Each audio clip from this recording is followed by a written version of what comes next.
Chair now recognizes Mr. Jose Fuentes, Chair, Puerto Rico Statehood Council. The time is yours. Thank you, sir. Chairman Grijalva, Ranking Member Westerman, and distinguished members of this committee. I am honored to appear before you as former Attorney General of Puerto Rico and Chairman of the Puerto Rico Statehood Council. I speak today in support of the Puerto Rico Statehood Admission Act, which proposes a constitutionally sound process respecting the will of the majority of voters in Puerto Rico. I last testified in Congress on this issue 23 years ago after this House passed bipartisan legislation sponsored by Congressman Don Young to hold a plebiscite in Puerto Rico, offering voters the only options available to them under the U.S. Constitution. That is statehood, independence with free association, or remaining a U.S. territory. Speaker Newt Gingrich led House consideration of the bill, which died in the Senate, but kicked off over 2 decades of bipartisan progress towards a more complete American democracy through Puerto Rican statehood. After the U.S. Senate failed to act on the Young bill, in December of 1998, Puerto Rico held a plebiscite presenting all the constitutionally viable alternatives. The Puerto Rican electorate rejected the current territorial status and all the constitutional options. That prompted President Bill Clinton to establish the President's Task Force on Puerto Rico Status to clarify both the status options available to Puerto Rico and the process to realize these options. President George W. Bush continued this initiative, consulted extensively with stakeholders, and in December 2005, the task force published a report outlining a process to resolve Puerto Rico's ultimate status. It was the most complete analysis of the status issue under any president. Its findings remain relevant today, calling for a 2-step self-determination process authorized by Congress. First, Puerto Rico's voters would be asked whether they wish to remain a territory.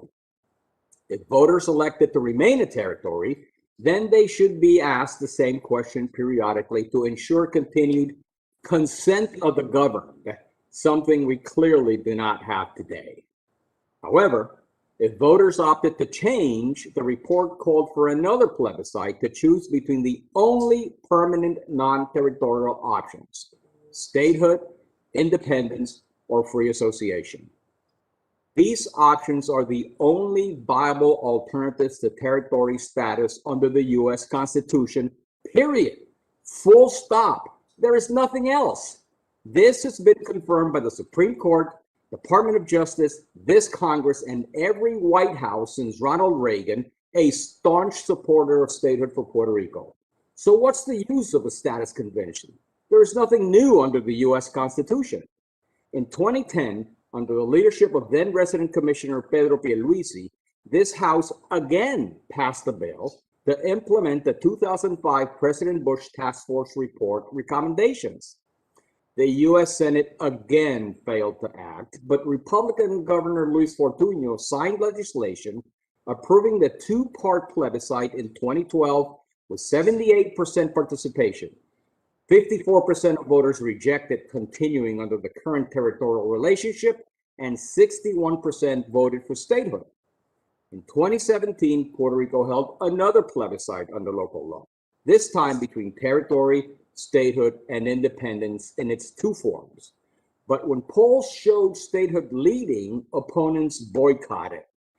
So even though statehood received 97% support, turnout was not high. To remove any remaining doubts, in 2020, Puerto Rico legislated a simple statehood yes or no vote, just as Alaska and Hawaii did 70 years ago.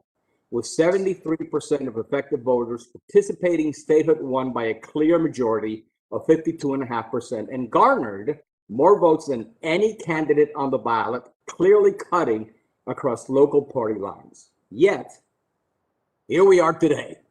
After 123 years under U.S. rule, 6 commissions, 3 presidential task force reports, 65 hearings, over 100 failed bills, and 18 definitions of Commonwealth with no change, HR 2070 would cause further delay, disempower voters, and put future status in the hands of local political party elites by imposing a federal mandate for a local status convention to recycle impossible options. The people know what the options are, and statehood has won in 3 separate plebiscites. Puerto Rico has self-determined. You should pass HR 1522 as soon as possible. Thank you very much.